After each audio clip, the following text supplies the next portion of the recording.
My girlfriend used me to pay her rent, stole the flight credit I bought, and smeared me as a control freak to hide her affair. She walked into a wedding in Italy playing the innocent victim. Until the man beside her said, "We all saw what you wrote." My name's Alex. I'm 32. I work as a marketing consultant, steady income, not flashy, the kind of job where you build things slowly and they actually last. I've never been the most exciting person in the room. I know that. But I've always shown up, and I've always been honest, and for 2 years I thought that was enough. Sarah was 29 when we started dating. She's an aspiring lifestyle influencer, genuinely talented, genuinely charming, building a platform that kept almost taking off. When things were good between us, they were really good. She was the kind of person who made ordinary things feel worth documenting. I believed in what she was building. I still do, actually. That part was real. What I didn't see clearly enough, for too long, was the structure underneath all of it. I covered a $400 rent shortfall for her in September. "Brand deals pending," she said. Fair enough. 10 days later, she posted a sponsored collaboration without mentioning it. I didn't say anything. It felt small, and I didn't want to turn it into something it wasn't. I paid for our last 2 trips. I booked the Portugal hotel, the flights, the Lisbon restaurant we'd talked about since our first year. She said she'd handle the car rental when we got there. She never mentioned it again after that first conversation. And then there was Mike. Sarah had known Mike since they were teenagers. When I first heard about him, he was a background figure, someone who came up in old stories, occasionally showed up at group events, unremarkable. I met him twice. He seemed fine. But about 4 months before the Portugal conversation, something shifted. His name started showing up differently. Not more often, exactly, just in different contexts. A Friday evening, Sarah couldn't make dinner. Content meeting, she said, nothing to show for it but a string of late-night texts from her phone lighting up the nightstand. A group dinner I wasn't invited to. A coffee mug she'd left at my apartment 1 month, and then quietly wasn't there the next. I noticed. I just didn't know yet what I was noticing. I'd been building to the Portugal reveal for weeks. I had the confirmation email saved. The restaurant booking a place I'd put my name on a wait list for in January, 3 weeks before a table opened. The coastal route mapped. I was going to show her everything over dinner. Her reaction when I pulled it up was flat. "Oh, nice." And then she picked up her phone. I told myself she was distracted. I asked if she wanted to look at the route. She said, "Sure, in a minute." And then, not in a minute, but about 30 seconds later, still looking at her phone, she said it. "I didn't think you'd mind if Mike came on the trip too. He's going through some stuff." I put my phone down. I asked her what she meant. She looked up, and there was something in her expression I couldn't quite read at the time. Not guilt, not nervousness. More like she'd expected a different reaction than the one she was getting. She explained. Mike was in a rough patch. It would mean a lot to have people around him. It wouldn't change anything between us. I said this was a 2-person anniversary trip. There was 1 hotel room. I'd made reservations for 2. She said, "I thought we could figure it out." I told her I was happy to plan something else, another trip. Whenever she wanted, Mike was welcome. But this one was ours. And that's when her voice changed. "I didn't realize you'd be so weird about it." I asked what she meant by weird. I said I'd planned this for 2 months. I wasn't trying to isolate her from her friends. I just wanted 2 days with my girlfriend for our anniversary. She looked at me with something that was almost patience, almost pity. "You've always had an issue with my male friends. I just never wanted to make it a big deal." I sat with that for a moment. I couldn't think of a single time I'd objected to any of her friendships. I told her that. She said, "That's exactly what I mean." She said it like she'd been rehearsing it for a different fight. I went home that night and just sat there. Not angry, not crying, just sitting. I started going back through the last 4 months in my head, not trying to build a case, not looking for ammunition. I just needed to understand what I was actually looking at. The birthday dinner in October. She left at 9. Content emergency. She said something with a brand partnership, needed a response before the window closed. I offered to come with her. She said no. It was boring logistics. She'd be back in an hour. She got home at 2 a.m. There was nothing posted the next day. The Saturday in November, when she said she was too tired for the museum we'd been planning to visit for 3 weeks. I found out later, through a mutual friend, that she'd attended Mike's art show that same afternoon. September, the $400 rent gap. I'd covered it without hesitation. That same week, she had energy for the art show, for the late nights, for whatever it was that kept her phone lighting up after midnight. The brand deal money came through eventually. She didn't mention it. The coffee mug. Small thing. She'd left it at my place, a yellow mug with a chip in the handle, something she'd had since college. One day, it was on the shelf. The next time I looked, it was gone. She hadn't mentioned coming to get it. I hadn't mentioned not seeing it. I wasn't building a case. I was just sitting there, and things were connecting in a way I hadn't let them connect before. The next day, I brought it up calmly. Not the mug, not Mike specifically, just the pattern, the dinners that kept getting canceled, the weekends that kept shrinking, the feeling that her energy was going somewhere, and I just wasn't sure where. She didn't pause. You always keep score. It's exhausting being with someone who tracks everything. I said I wasn't keeping score. I said I was noticing. She said, that's the same thing. She walked to the other side of the kitchen and started making herself tea, like the conversation was over. I didn't argue. I went quiet. That was the moment I understood something had been wrong for a long time, and she had already decided how she was going to frame it, and the frame wasn't going to be flattering to me. She made me feel like noticing was the problem. 2 days later, she posted. She didn't name me. She never names people. That's part of the craft. It was something about knowing your worth when people try to limit you.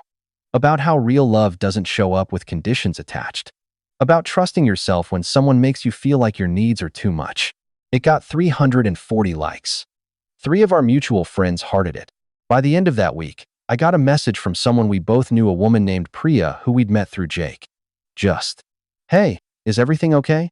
Sarah seemed really upset. I hadn't said a word to anyone. I hadn't texted, I hadn't posted, I hadn't called Jake. I'd been sitting with what was happening privately, trying to understand it before I made any moves. Sarah had not been sitting with it. She'd been talking. And the version she was sharing, the one that reached Jake, reached Priya, that was living quietly inside our friend group before I even knew it was circulating, was this. Alex couldn't handle her having male friends. He'd always been a little controlling about it. She'd tried to explain, but he shut down. She was hurt. She needed space. Here's what made that framing effective. I am quiet. I am steady. I am the person in the group who doesn't make scenes, doesn't send long emotional texts, doesn't post anything. So when people heard Alex shut down, they believed it, because that is exactly something I would do. The version of me in her story was a man who had a problem with her independence. The version of events was a relationship that ended because he was threatened by her friendships. There was no mention of Mike's name coming up differently over the last 4 months. No mention of the September rent. No mention of the Portugal anniversary trip that had already been paid for, or the fact that she had asked me to bring someone else on it. A group dinner invitation quietly stopped reaching me. Not a confrontation, just a gap where my name used to be. I noticed that too. For a few weeks, I let her have the story. I didn't have anything to fight it with. And I wasn't sure I wanted to fight it. But I also wasn't going to pretend the story was true. She had already written it. She just hadn't told me which character I was playing. Jake reached out about 3 weeks after the Portugal conversation. He asked if he could come by. He said he had something he needed to show me and didn't want to do it over text. I said yes. He sat down at my kitchen table, put his phone face up, and pushed it across to me. He said, I didn't want to bring this to you, but I think you need to see it. I looked at Jake's face before I looked at the screen. That told me everything I needed to brace for. What he explained. A woman in Sarah's friend group, someone named Cass, who I'd met a handful of times at group things, had been on the receiving end of Sarah's venting for weeks. Texts, voice notes, long calls. Cass had been supportive up to a point. But after Sarah showed up at the departure gate for the Portugal trip, the trip I was still taking, and made a scene in front of other people, Cass got tired of carrying the story. She forwarded the thread to Jake because she didn't know what else to do with it, and because she thought I should know. I looked at the screen. There were a lot of messages. I'm not going to recount all of them, but here are the ones I couldn't set back down. Alex is comfortable and safe, but not exactly exciting anymore. Mike is the only person who actually gets me right now.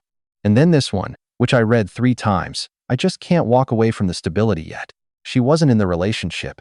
She'd been managing it. The timestamps on those messages. The week I covered her $400 rent. The morning after the birthday dinner she left at 9. A Saturday afternoon during the 3 weeks I was on the wait list for the Lisbon restaurant. She had been making these calculations the entire time. I put Jake's phone down and sat for a minute. Then I picked up my own phone and pulled up the Portugal booking through my account. I'd purchased the outgoing ticket in Sarah's name. I checked the passenger list. The ticket had been transferred. Not canceled, not refunded, transferred. To Emily, a woman in our group. The airline credit from a ticket I had paid for had been quietly redirected.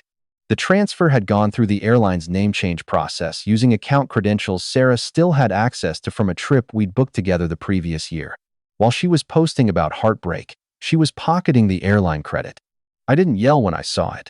I didn't text anyone. I just closed the app. Jake was still there. He didn't say anything, which was exactly right. There's a difference between suspecting something and seeing it written in someone's own words. The suspicion hurts. The proof is quieter than you expect. It doesn't feel like relief. It just feels like, okay, now I know what was actually true. Now I know what I was actually in. She didn't say I was boring. She said I was safe. The difference felt worse. I waited 2 days. Not to plan anything. Not to figure out what I was going to say. I just needed to be sure I wasn't calling from anger, because I didn't want it to become a fight. I didn't want to fight about any of this anymore. On a Tuesday evening, I called her. She picked up on the second ring. Her voice was careful. I told her I'd been thinking about the last few months, and I didn't think the relationship was working. I told her I was ending it. She was quiet for a moment. Then, I can't believe you're ending things over a friend. I said, this isn't about Mike. And that was true. It wasn't about Mike. Mike was just the name at the surface. What was underneath was a year of someone treating my stability as a floor she could stand on while her attention lived somewhere else. What was underneath was the word safe used as a verdict instead of a reason to stay. She tried again. She said she had been going through something, she'd needed support, she thought I'd understand. I told her I hoped she found what she was looking for. I meant it. I didn't mention the texts. I didn't mention the ticket transfer. I didn't need her to understand why I knew what I knew. She'd get there on her own, or she wouldn't, and either way it wasn't mine to carry anymore. The Portugal trip was in 5 days. The hotel was non-refundable. My flight was still valid. I went. Jake came with me. We rebooked his seat same day and split the hotel. It wasn't the trip I'd planned, but we ate at the restaurant I'd spent 3 weeks on the waitlist for, and we walked the coastal route I'd mapped, and it was genuinely fine. Better than fine, but at the departure gate, Sarah showed up. I still don't know how she found out I was going. She appeared at the gate and said she wanted to talk. Jake and I boarded anyway. I didn't send her the screenshots. I didn't need her to know why I knew. I just needed to go. 6 months passed. I'm not going to package that time into something neat, because it wasn't. There were days I second-guessed myself. There were nights I replayed the Portugal conversation and wondered if I'd misread it. There were moments I almost texted her not because I wanted to go back, but because grief doesn't check in with what you know. It just shows up. But something else happened in those 6 months too. Slowly, and then faster. I started sleeping properly again. I stopped bracing for Friday evenings. I had space for people who were actually present, who weren't sending half their energy somewhere I couldn't see. By the time the wedding came around, I was different. Not performatively different. Not look at me now different. Just settled. The way you feel when you stop waiting for something that was never going to arrive. It was a mutual friend's wedding held at a villa outside Florence.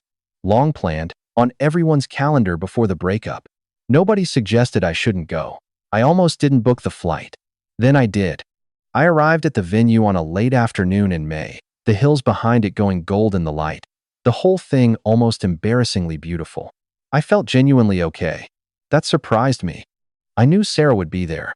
I hadn't thought about her the way I used to. About 2 weeks before the wedding, Mike had posted photos on his social media. Him and his ex-girlfriend, back together. A weekend trip somewhere. The kind of post you put up when things are good, and you want people to know. Jake sent it to me with a single question mark. I didn't respond much. By the time we were all in Italy, everyone in that room had seen it. Nobody said anything directly. Nobody needed to. About an hour into the reception, I was standing near the bar with Jake, mid-conversation about nothing important, when I saw Sarah walk in. She scanned the room the way people do when they're looking for something specific, and then she found me. I watched her recalibrate. She'd expected something. A tension she could work with. A wound still raw enough to be useful. She found a man at a bar, holding a drink, mid-sentence with a friend. She came over about 20 minutes later. She'd had time to compose herself. She arrived with something practiced, warm and rueful, the kind of tone you use when you've prepared for a difficult conversation and want to demonstrate that you've grown since. I hope there are no hard feelings, she said. It's been a hard few months for me. Jake was standing right there. He didn't do anything dramatic. He just looked at her for a moment, and then, quietly, without cruelty, "Sarah, we all saw what you wrote. About him being comfortable and safe. About not wanting to walk away from the stability." She opened her mouth, and then she didn't say anything. It wasn't a dramatic moment the way movies stage dramatic moments. There was no gasp, no crowd turning to watch. It was just the silence where her story used to be. Two people nearby turned back to their drinks. Someone behind us laughed at something unrelated. The world kept going, but Sarah didn't have a next line. The version of herself she'd brought to Italy, the wronged woman, the independent creative who'd finally left a limiting relationship and was healing with grace. That version required an audience that didn't know what she'd actually written. And the audience she'd spent 6 months performing for was here in this room. And they all knew. She excused herself. She moved toward the other side of the venue. I watched her go and felt nothing hostile, nothing triumphant, just the clean, specific feeling of something that had been unfinished finally closing. Jake looked at me. I said, I was comfortable and safe. I still am. Difference is, now I'm comfortable with that. He laughed, quiet. We got fresh drinks. Across the room, Sarah was talking to someone I didn't know well. She looked composed from a distance, but the mutual friends she'd been cultivating for 6 months, the ones whose sympathy she'd been carefully building, were somewhere else in the room. And none of them were crossing the floor toward her. After Italy, things got quiet. Not dramatically quiet. No mass defection, no group confrontation, no moment where everyone officially chose a side. That's not how it actually works. And if I'm honest, I wouldn't have wanted it to. What happened was smaller than that, and somehow more final. Sarah's posts kept going up, her content, her aesthetic, occasional pieces of the grief narrative she'd been building, but the engagement dropped. Not overnight. Just gradually, the way attention moves when people start sensing that the story they were told wasn't the whole one. Jake mentioned the airport scene once at dinner, a few weeks after we got back. The departure gate, Sarah showing up, the look on her face when we boarded anyway. He brought it up with the tone people use when they're referencing something everyone at the table already understands. Nobody needed it explained. Priya, the woman who'd messaged me asking if Sarah was okay, back when the false narrative was just starting to circulate, texted me about a month after Italy. She didn't say much. She said she hoped I was doing well, and that she was sorry for the assumption she'd made when she only had one side. I told her it was fine, because it was. I didn't need anyone to apologize. I just needed the record to be accurate. Emily, who'd received the transferred airline ticket, apparently hadn't known the full context of how the credit had been moved. She found out later from someone else. She was embarrassed. I didn't make anything of it. She wasn't part of the story. Mike posted another photo with his ex a few weeks after the wedding. They looked happy. I have no feelings about Mike. He was never the point. He was a symptom. The cause was someone who had quietly decided what I was worth, and then spent months constructing a social narrative that would make her decision look like self-preservation. She wasn't the villain of my life. She was someone who used what I offered without being honest with me about what she actually needed. That's a very ordinary kind of harm. It happens all the time. The damage is real, but so is the recovery. I'm with someone now. I won't go into detail because this isn't her story, but I'll say this. She's someone who looks at steadiness and sees something worth building on, not something worth managing until something better comes along. That specific difference has changed the way I move through every day. Comfortable and safe was never an insult. It was a description. What I know now is that the right person reads that description and stays. I'm still comfortable. I'm still safe. And for the first time in 2 years, so is my peace.